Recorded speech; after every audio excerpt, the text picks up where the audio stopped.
അല്ലി, മോളെ, കഴിഞ്ഞോ? കഴിയാറായി അമ്മായി, രേണു ഉറക്കെ പറഞ്ഞു. പേടിയോടെ അല്ലി അവളുടെ കയ്യിൽ പിടിച്ചു. രേണുവേച്ചി, ഇതെനിക്ക് പേടിയാ. എന്നോട്. എൻ്റെ മോളെ, ഇങ്ങനെ പേടിച്ചാലോ? ഇന്ന് നിന്റെ കല്യാണമാണ്, അല്ലാതെ നിന്നെ അറക്കാൻ കൊടുക്കുവല്ല പെണ്ണേ. അമ്മാവൻ പോയി. അമ്മായി ഇനി എത്ര നാളെന്ന് വെച്ചാ നിന്നെ സംരക്ഷിക്കുന്നത്? കാലം വല്ലാത്തതാ മോളെ. ഒരു താലിയുടെ സുരക്ഷിതത്വം അത് നിനക്കുണ്ടാകും. നിന്നെ സംരക്ഷിക്കാൻ പാകത്തിൽ ആണൊരുത്തനെ തന്നെയാ നിന്നെ ഏൽപ്പിച്ചു കൊടുക്കുന്നത്. പിന്നെ അറിയാലോ, ഒന്നും ചോദിച്ചിട്ടില്ല അവർ. നിന്നെ മാത്രം മതി അവർക്ക്. നമ്മുടെ അവസ്ഥ കണ്ട് ഇങ്ങോട്ട് വന്ന ആലോചനയാണ്. വെറുതെ ഒന്നുമല്ല, എൻ്റെ അല്ലി സുന്ദരിയായോണ്ട് തന്നാ. രേണു അവളുടെ താടിയിൽ പിടിച്ചു കൊഞ്ചിച്ചു. ഇവൾ അഹല്യ, കുഞ്ഞിലെ തന്നെ അച്ഛനെയും അമ്മയെയും നഷ്ടമായവൾക്ക്. പിന്നെ അവളെ വളർത്തിയത് അമ്മാവനും അമ്മായിയും ചേർന്നാണ്. ഇപ്പോ വലിയ തറവാട്ടുകാരായ മാളിയേക്കൽ തറവാട്ടിലെ അനന്തരാവകാശി സൂര്യനാരായണന്റെ താലി ഏറ്റുവാങ്ങാൻ നിൽക്കുകയാണവൾ. വെറും 19 വയസ്സാണ് പ്രായം. വയലറ്റ് നിറമുള്ള പട്ടുസാരിയിൽ നിറഞ്ഞു നിൽക്കുന്ന സൗന്ദര്യം. അണിഞ്ഞിരിക്കുന്ന സ്വർണത്തേക്കാൾ തിളക്കം അവളുടെ സൗന്ദര്യത്തിനാണ്, ഒപ്പം സ്വഭാവത്തിനും. കതിർമണ്ഡപത്തിൽ കൈ തൊഴുതു നിൽക്കുമ്പോൾ ഉള്ളിൽ ഭയത്തിന്റെ തിരയിളക്കം. കണ്ണുകൾ ഇറുകെ പൂട്ടി അവൾ മഹാദേവന്റെ രൂപം ഉള്ളിലേക്കെടുത്തു. എൻ്റെ മഹാദേവ, എനിക്കൊന്നും അറിയില്ല, കാത്തോണേ. ആരുടെയൊക്കെയോ നിർദ്ദേശമനുസരിച്ച് ഇരിപ്പിടത്തിൽ അമർന്നു. മുഖം തെല്ലൊന്ന് ചെരിച്ചു. അടുത്തിരിക്കുന്ന ആളെ ഒന്ന് നോക്കി. ആ കണ്ണുകൾ കഥ പറയും കടൽ പോലെ. അതെന്താ അങ്ങനെ ഒരു തോന്നൽ? അവൻ മുഖമനക്കിയതും ഞെട്ടലോടെ അവൾ മുഖം താഴ്ത്തി. എൻ്റെ മഹാദേവ! വാദ്യമേളങ്ങൾ ഉയർന്നു. തിരുമേനി നീട്ടിയ ആലില താലി കൈനീട്ടി വാങ്ങി അവളുടെ കഴുത്തിൽ ചാർത്തുമ്പോ അവന്റെ കണ്ണ് അറിയാതെ ആ കുഞ്ഞു മുഖത്ത് പതിഞ്ഞു. കണ്ണുകൾ അടച്ച് കൈകൂപ്പി തൻ്റെ താലി ഏറ്റുവാങ്ങുന്ന ഒരു കൊച്ചു പെൺകുട്ടി. ഐശ്വര്യം തുളുമ്പി നിൽക്കുന്ന വട്ടമുഖം. കൂടിപ്പോയാൽ 120 അവൻ മനസ്സിലോർത്തു. സിന്ദൂരം കൊണ്ട് ആ കുഞ്ഞു മുഖത്തെ ചുവപ്പിക്കുമ്പോൾ അവളുടെ കണ്ണുകൾ അവനിൽ തറഞ്ഞു. ഒരു പിടച്ചിലോടെ അവൻ മിഴികൾ മാറ്റി. ചടങ്ങുകൾ തുടരുമ്പോൾ തൻ്റെ കൈ പിടിച്ച് ആളുടെ കൈയിലേക്ക് ചേർത്ത നിമിഷം ഉടലുകളുടെ വിറയിൽ രണ്ടുപേരും ഒരുപോലെ തിരിച്ചറിഞ്ഞു. എല്ലാറ്റിനും ഒടുവിൽ അമ്മായി കെട്ടിപ്പിടിച്ച് ഒരുപാട് കരഞ്ഞു. ഇത്രയും കാലം അനാഥമായി പോയ നിന്റെ ജീവിതം ഇനി മാറുകയാണ്. നിനക്ക് ജീവിതമായി, കുടുംബമായി, പുതിയ അവകാശികളായി. എൻ്റെ മോൾക്ക് നല്ലത് മാത്രമേ വരൂ. അത്രയും നല്ലതാ എൻ്റെ മോളുടെ മനസ്സ്. അമ്മായിയുടെ അനുഗ്രഹം നെറുകയിൽ വാങ്ങി എല്ലാവരോടും കണ്ണീരിനാൽ യാത്ര പറഞ്ഞ് നേരെ മാളിയേക്കൽ തറവാട്ടിലേക്ക്. ബന്ധുക്കളുടെ നടുവിൽ തറവാട്ടമ്മ നൽകിയ നിലവിളക്ക് വാങ്ങി വലത് കാൽവെച്ച് ആ തറവാടിൻ്റെ പടികൾ ഓരോന്നായി അവൾ ചവിട്ടിക്കയറി. എന്നാലും എൻ്റെ രമണി, ഒരു കൊച്ചു പെണ്ണിൻ്റെ ജീവിതം വെച്ച് കളിക്കാൻ വാസുകിക്ക് എങ്ങനെ തോന്നി? പാവം, അതിൻ്റെ വിധി, അല്ലാതെന്തു പറയാൻ. ആരുടെയോ വാക്കുകൾ കാതിലേക്ക് തുളച്ചു കയറി. മനസ്സൊന്നിടറി. കയ്യിൽ നിന്നും ഊർന്നു പോകാൻ തുടങ്ങിയ നിലവിളക്ക് അവൾ മനോബലത്തിൽ പിടിച്ചു നിർത്തി. പൂജാമുറിയിൽ വിളക്ക് വെച്ച് തൊഴുത് കണ്ണു തുറക്കുമ്പോൾ മുന്നിൽ പുഞ്ചിരിയോടെ ശിവപാർവതി ചിത്രം. മനസ്സൊന്ന് തണുത്തു. വാതിലിലേക്ക് മിഴികൾ നീട്ടി. മോള് വാ. സ്നേഹത്തോടെയുള്ള അമ്മയുടെ ശബ്ദം. അതെ, ഇനി ഇതാണ് നിന്റെ കുടുംബം, ഇതാണ് നിന്റെ അമ്മ. ദൈവം കനിഞ്ഞു നൽകിയ വരദാനം. അവൾ ഉള്ളിൽ നിറഞ്ഞ ഭക്തിയോടെ ശിവപാർവതി രൂപത്തിൽ നോക്കി. ഉള്ളിലേക്ക് ഒപ്പം കടന്ന ആളെ പൂജാമുറിയിൽ കണ്ടില്ലല്ലോ എന്നവൾ ഒരു നിമിഷം ഓർത്തു. ആരെയാ നോക്കുന്നേ? സൂര്യ റൂമിലേക്ക് പോയി. അവന് ഇതിലൊന്നും വിശ്വാസമില്ല. മനുഷ്യരെയാ അവൻ വിശ്വസിക്ക. മോള് വാ, അമ്മ പറയട്ടെ. വാസുകി അവളെ സ്നേഹത്തോടെ ചേർത്ത് പിടിച്ചു. അവളുടെ ഉള്ളൊന്ന് തണുത്തു. താലി കെട്ടിയ ആൾ നോട്ടം കൊണ്ട് പോലും കനിഞ്ഞില്ലെങ്കിലും അമ്മ അങ്ങനെയല്ല. ഒരു മോളോടുള്ള സ്നേഹം തന്നെയാ തന്നോട്, അവളുടെ മനസ്സ് പറഞ്ഞു. പിന്നെ ബന്ധുക്കൾക്ക് അവളെ പരിചയപ്പെടുത്തി കൊടുത്തു ആ അമ്മ. എനിക്ക് ഒരു പെൺകുട്ടി വേണം എന്ന ആഗ്രഹം സാധിച്ചു, അവർ വിടർന്ന ചിരിയോടെ പറഞ്ഞു. എല്ലാവരും പോയപ്പോൾ അവളും വാസുകിയും തനിച്ചായി. വൈകുന്നേരം ഗ്രാൻഡ് പാർട്ടി പറഞ്ഞിരുന്നതാ. അവൻ സമ്മതിച്ചില്ല. അങ്ങനെയുള്ള ആഡംബരത്തോടൊന്നും അവന് താല്പര്യമില്ല. മോള് വേണം അവനെ മാറ്റിയെടുക്കാൻ. മോളിലാ അമ്മയുടെ പ്രതീക്ഷ, അവസാന പ്രതീക്ഷ. അവർ ആ കൂട്ടിച്ചേർത്തത് അവരുടെ ഉള്ളിലാണ്. വാക്കാലും പ്രവൃത്തിയാലും അവരുടെ സ്നേഹം കലർപ്പില്ലാത്തത് തന്നെയെന്ന് അവൾ തിരിച്ചറിഞ്ഞു. ഇവിടെ മറ്റാരും ഇല്ലേ അമ്മേ? വൈകുന്നേരം അവൾക്ക് സാരി ചുറ്റിക്കൊടുക്കുമ്പോൾ അവൾ വാസുകിയോട് ചോദിച്ചു. ഇല്ല മോളെ, നമ്മൾ മൂന്നും മാത്രം. പിന്നെ പുറംപണിക്ക് യശോദ എന്നൊരു സ്ത്രീ വരും. അടിക്കലും തുടയ്ക്കലും അലക്കലും ഒക്കെ യശോദ ചെയ്യും. മോൾ അമ്മയുടെ കൂടെ അകത്ത മേൽനോട്ടത്തിൽ ചേരണം കേട്ടോ. വച്ചുണ്ടാക്കാനൊക്കെ അറിയോ? ആ, ഞാൻ ചെയ്തോളാം അമ്മേ. പറഞ്ഞു തന്നാ മാത്രം മതി. അമ്മായി ഒക്കെ പഠിപ്പിച്ചു തന്നിട്ടുണ്ട്. മിടുക്കി.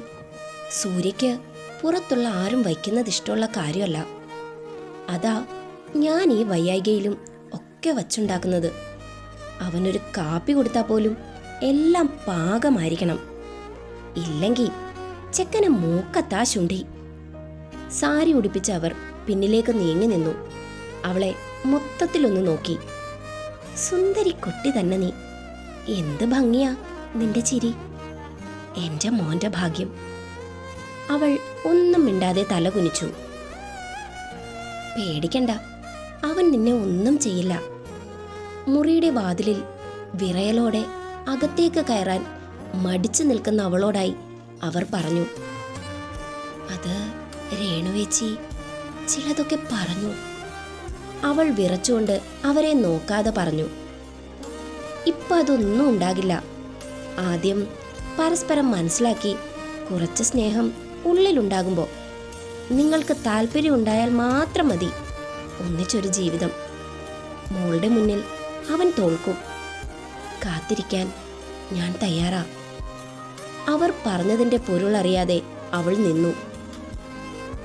അവർ പാൽ ഗ്ലാസ് അവളെ ഏൽപ്പിച്ച് തിരികെ പോയി. അവൾ ഒന്നാലോചിച്ചു. പിന്നെ മടിച്ച് മടിച്ച് അകത്തേക്ക് കയറി. അവളുടെ കണ്ണുകൾ വിടർന്നു. വലിയ മുറി, ചുവരിൽ നിറയെ പലതരം ഫോട്ടോസ്. ഒക്കെ ആളുടെ കുഞ്ഞിലെ മുതലുള്ളതാണ്. വലുതിൽ നിന്നും ചെറുതിലേക്ക് പോകുന്ന പൂമ്പാറ്റകൾ. വലിയ ബെഡ്, സോഫ, കബോർഡുകൾ, ഗ്ലാസ് വാൾ.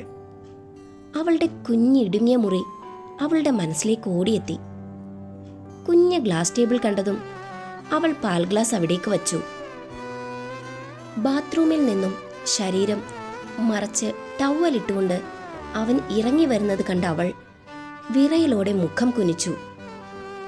എന്നാ അങ്ങനെ ഒരു വ്യക്തി അവിടെ നിൽക്കുന്നുണ്ട് എന്ന് കാണാത്ത ഭാവത്തിൽ അവൻ കബോർഡിനരികിലേക്ക് നീങ്ങി.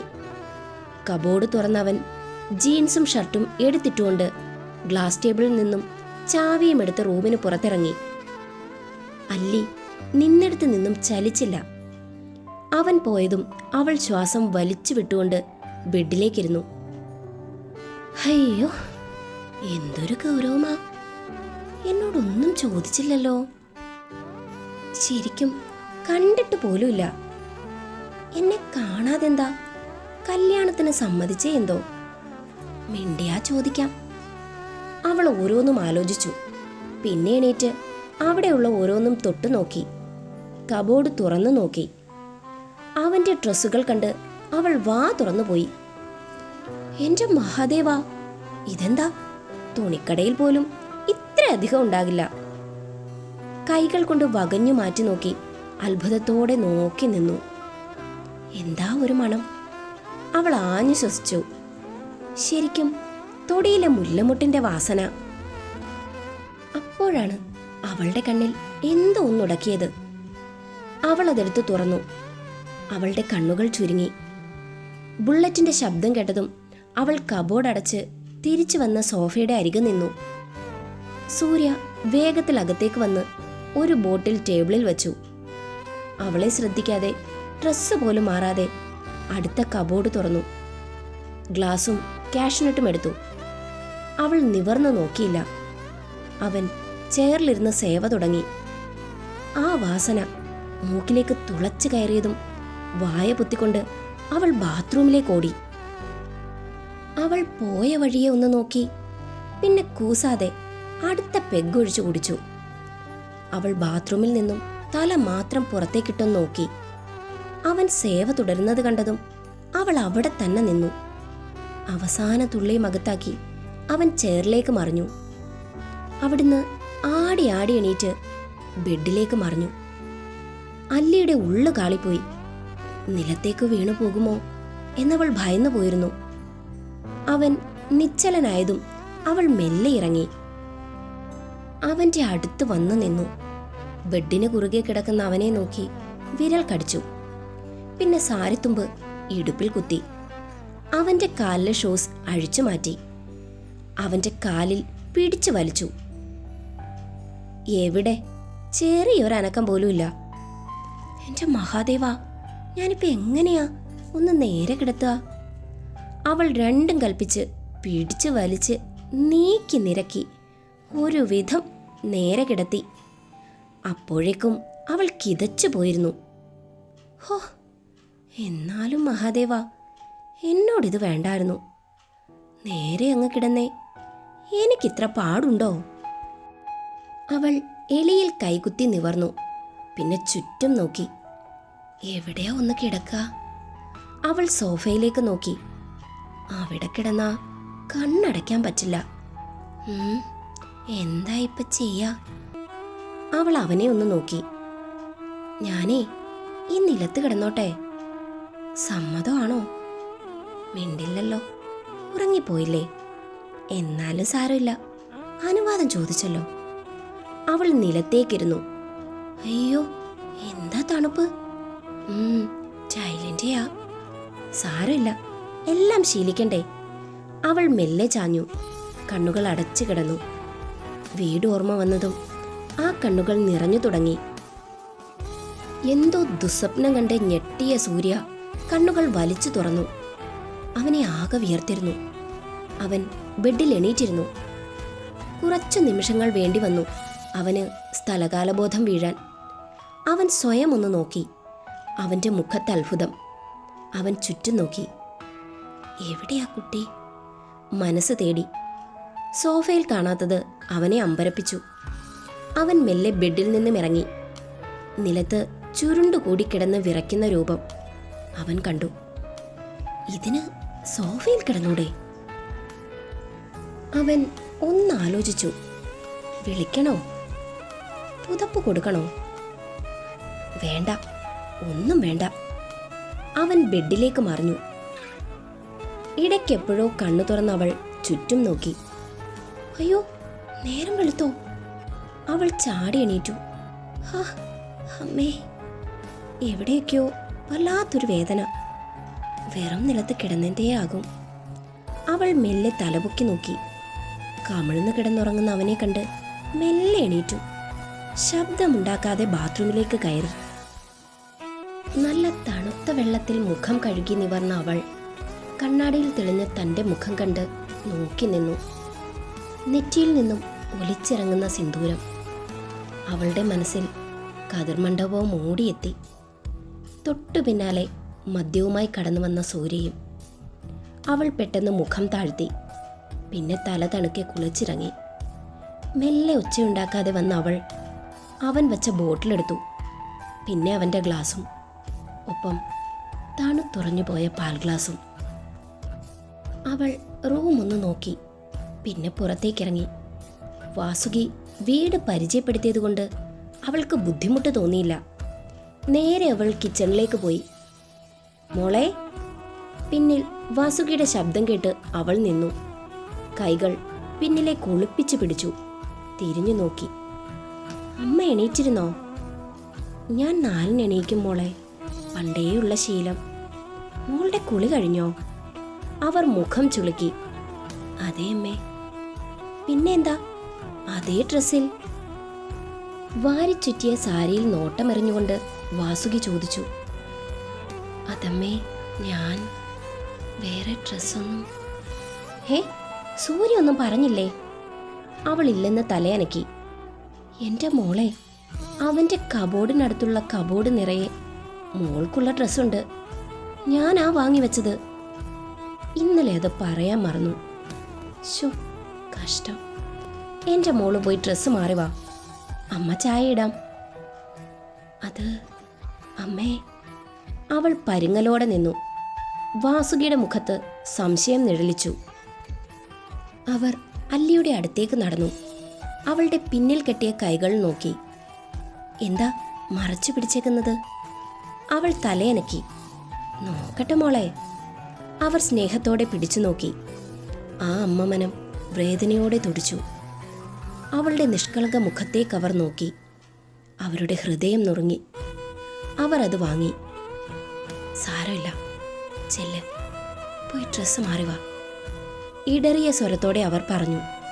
മെല്ലെ തലയാട്ടിക്കൊണ്ട് അവൾ റൂമിലേക്ക് നടന്നു. കബോർഡ് തുറന്ന് അവൾ ഞെട്ടി. എൻ്റെ മഹാദേവ, ഇത്രയധികം ഡ്രസ്സോ? അവൾ അതിൽ നിന്നും ഒരെണ്ണം എടുത്തു. അയ്യോ, ഇതെന്താ? മോഡേൺ ടോപ്പും സ്കർട്ടും കണ്ട് അവൾ മിഴിച്ചുപോയി. അവൾ വേഗം അത് തിരികെ വച്ചു. പിന്നെ തിരഞ്ഞു പിടിച്ച് ഒരു ചുരിദാർ സെറ്റ് എടുത്തു. ആ, ഇത് മതി. അവൾ ബെഡിലേക്കൊന്ന് നോക്കി. പിന്നെ ബാത്റൂമിൽ കയറി ഡ്രസ്സ് മാറി ഇറങ്ങി. കണ്ണാടിക്ക് മുന്നിൽ ചെന്ന് നിന്നു.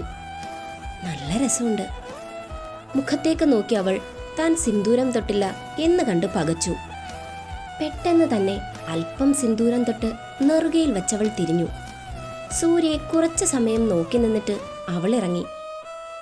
ഉറക്കമുണർന്ന സൂര്യ ഫ്രഷായി താഴേക്ക് ചെന്നു. നേരെ ഡൈനിങ് ടേബിളിൽ ചെന്നിരുന്നു. മോളെ, ദേ അച്ചു എത്തി. മോള് ഈ കാപ്പി കൊണ്ട് കൊടുക്ക്. അച്ചുവോ? അതാരാമേ? അവർ ഒന്ന് ചിരിച്ചു. നിന്റെ കഴുത്തിൽ താലി ചാർത്തിയവൻ എൻ്റെ അച്ചു. ഞാൻ മാത്രമേ അങ്ങനെ വിളിക്കാറുള്ളൂ. വേറെ ആരും അങ്ങനെ വിളിക്കുന്നത് അവനിഷ്ടമല്ല. അതെന്താ അമ്മേ? അതൊക്കെ പിന്നെ പറഞ്ഞു തരാം. ഇപ്പോ ഈ കാപ്പി കൊണ്ട് കൊടുത്തിട്ട് വാ. അയ്യോ അമ്മേ, ഞാനോ? എനിക്ക് പേടിയാ. എന്തിനാ പേടി? എൻ്റെ മോനൊരു പാവാ. മോളൊന്നും ചെയ്യണ്ട. ദേ, ഈ കാപ്പി അവൻ്റെ മുന്നിൽ വെച്ചിട്ട് ഇങ്ങ് പോരെ. വിറയലോടെ തലയാട്ടി അവൾ കാപ്പി വാങ്ങി. അവൾ അവൻ്റെ അടുത്തേക്ക് നടക്കുന്നത് കണ്ട് വാസുകി ചിരിയോടെ നിന്നു. ഫോണിൽ നോക്കി കുനിഞ്ഞിരുന്ന തൻ്റെ മുന്നിൽ നീളുന്ന വെളുത്ത കൈകൾ അവൻ കണ്ടു. പക്ഷേ അവൻ നിവർന്നു നോക്കിയില്ല. കാപ്പി വെച്ചിട്ട് ജീവനും കൊണ്ട് അവൾ പാഞ്ഞു. സൂര്യ കാപ്പിയെടുത്ത് ഒന്ന് മുത്തി. അവൻ്റെ മുഖമൊന്ന് ചുരുങ്ങി. ഒന്നുകൂടി സിപ്പെടുത്ത് അവൻ കാപ്പി അവിടെ വെച്ച് എണീറ്റു. വാസുകിയുടെ മുഖം ചുളിഞ്ഞു. അവൻ പുറത്തേക്ക് പോയതും വാസുകി അല്ലിയെ നോക്കി. മോളാ കാപ്പിയിട്ടെന്ന് മനസ്സിലാക്കി. ആണോ? കുടിച്ചില്ലല്ലേ? അവളുടെ മുഖം കുനിഞ്ഞു. സാരമില്ല, എല്ലാം ശരിയാകും. അമ്മേ, കഴിക്കാൻ വരില്ലേ? ആ, 1/2 മണിക്കൂർ വരും. അവൻ്റെ ബുള്ളറ്റ് പറന്നതും അല്ലിയും വാസുകിയും അവരുടെ കൊച്ചുവർത്താനം തുടങ്ങി. അവർക്ക് പരസ്പരം ഒരുപാട് ഇഷ്ടമായി. കൃത്യം 1/2 മണിക്കൂർ. ബുള്ളറ്റിൻ്റെ ശബ്ദം കേട്ടതും അല്ലി നിശബ്ദയായി. മോളെ, ഇതൊക്കെ ടേബിളിൽ കൊണ്ടുവച്ചേക്ക്, അവൻ എടുത്ത് കഴിച്ചോളും. അയ്യോ അമ്മേ, എൻ്റെ മോളെ, ഇതൊക്കെ ഇനി നീ ചെയ്യേണ്ടതാ. ചെല്ല്. ആവി പറക്കുന്ന ഇടിയപ്പവും ചിക്കൻ സ്റ്റൂവും കാസറോളിലാക്കി അല്ലി നടന്നു. ടേബിളിൽ വെച്ചിട്ട് അവൾ തിരിഞ്ഞു. മുന്നിൽ നിൽക്കുന്ന സൂര്യയെ കണ്ടതും അവൾ പെട്ടെന്ന് മുഖം കുനിച്ചു പിടിച്ചു. അവനിരുന്നതും അവൾ അവനുള്ള പ്ലേറ്റ് എടുത്തു. പെട്ടെന്ന് അവൻ കൈ ഉയർത്തി വേണ്ട എന്ന് കാണിച്ചു. അവളത് തിരികെ വെച്ചിട്ട് ഒറ്റ ഓട്ടം. കിച്ചണിൽ ചെന്ന് മറഞ്ഞു നിന്ന് അവനെ നോക്കി. അവൻ മറ്റൊരു പ്ലേറ്റ് എടുക്കുന്നത് കണ്ട് അവൾക്ക് വിഷമം തോന്നി. 2 ഇടിയപ്പവും അല്പം കറിയൊഴിച്ച് അവൻ കഴിച്ചു തുടങ്ങി. ആദ്യ വാ കഴിച്ചതും അവൻ എണീറ്റു. ഒന്നും മിണ്ടാതെ കൈ കഴുകി. അവൾക്ക് വല്ലാത്ത വിഷമം തോന്നി. വാസുകി സൂര്യയുടെ പിന്നാലെ ചെന്നു. പുറത്തേക്കിറങ്ങി അവനെ പിടിച്ചു നിർത്തി. മോനെ, നീ ഇതെന്ത് ഭാവിച്ചാ? അതൊരു പാവം കുട്ടിയാ. അതിനെ ഇങ്ങനെ വേദനിപ്പിക്കരുത്. അതിനൊന്നും അറിയില്ല. പക്വത പോലുമില്ലാത്ത ഒരു പൊട്ടിക്കുട്ടി. പക്ഷെ അവഗണന, അത് മനസ്സിലാക്കാനുള്ള പ്രായം അതിനുണ്ട്. നീ ഇങ്ങനെ തുടങ്ങിയ ഞാൻ ചങ്ക് പൊട്ടി ചത്തുപോകും. ഞാൻ പറഞ്ഞതല്ലേ ഒന്നും വേണ്ടാന്ന്. അമ്മയ്ക്കായിരുന്നു നിർബന്ധം. അവൻ പൊട്ടിത്തെറിച്ചു. മോനെ പതിയെ, ആ കുട്ടി കേൾക്കും. എന്റെ മോൻ നന്നായി ജീവിക്കുന്നത് കാണാനുള്ള ആഗ്രഹം കൊണ്ടല്ലേ അമ്മ. ജീവിതം, എല്ലാരും കൂടി എന്റെ ജീവിതം തകർത്ത് കളഞ്ഞില്ലേ? ഇപ്പോ നിങ്ങളുടെ ആഗ്രഹം അത് നടക്കണം അല്ലേ? എനിക്കുണ്ടായിരുന്നു ആഗ്രഹങ്ങൾ, സ്വപ്നങ്ങൾ, എല്ലാം എല്ലാം. വേണ്ട, ഒന്നും പറയിക്കണ്ട എന്നെ കൊണ്ട്. അമ്മയ്ക്കൊരു കൂട്ട്, അത്രേ ഉള്ളൂ ഈ ബന്ധത്തിന്റെ ഉദ്ദേശം. അതിനപ്പുറം ഒന്നുമില്ല, ഒന്നും.